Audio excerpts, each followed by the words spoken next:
নববর্ষের শুরুতেই টলিপাড়ার আরও এক দম্পতির বিচ্ছেদের খবর এলো। কথা হচ্ছে অভিনেতা জয়জিৎ বন্দ্যোপাধ্যায় এবং তার স্ত্রী শ্রেয়ার।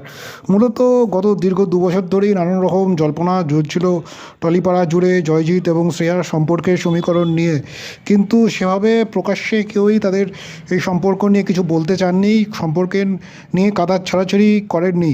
মূলত জানা গিয়েছে তাদের ঘনিষ্ঠ সূত্রে বছর দুয়েক ধরেই এই তারকা দম্পতি আলাদা থাকছেন।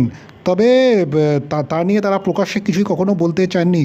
যেটা জানিয়েছেন সংবাদ মাধ্যমের তরফে, এ বিষয়ে জয়দীপের সঙ্গে যোগাযোগ করা হলে তিনি নিশ্চিত করেছেন যে তাদের দাম্পত্য ইতি তারা টেনেছেন, অর্থাৎ তারা বিচ্ছেদ করেছেন সরকারিভাবে। তারা নিশ্চিত করেছেন এই খবর জয়জিৎ। তবে তবে তার থেকে বেশি কিছু বলতে চাননি। তবে যেটা জানা গিয়েছে, জয়জিৎ ও শ্রেয়ার বিবাহ বিচ্ছেদ হয়ে গিয়েছে গত বছরের 12ই ডিসেম্বরই। তবে তাদের একমাত্র সন্তান যশোজিৎ জয়জিতের কাছেই থাকছেন।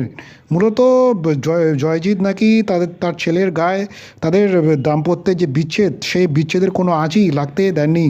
মূলত এমনটাই জানা গিয়েছে। যদিও জয়জিতের পাশাপাশি শ্রেয়াও তাদের যে বিচ্ছেদ হয়েছে এই নিয়ে কিছুই বলতে চাননি। জয়জিৎ এই মুহূর্তে যথেষ্ট সতর্ক রয়েছেন।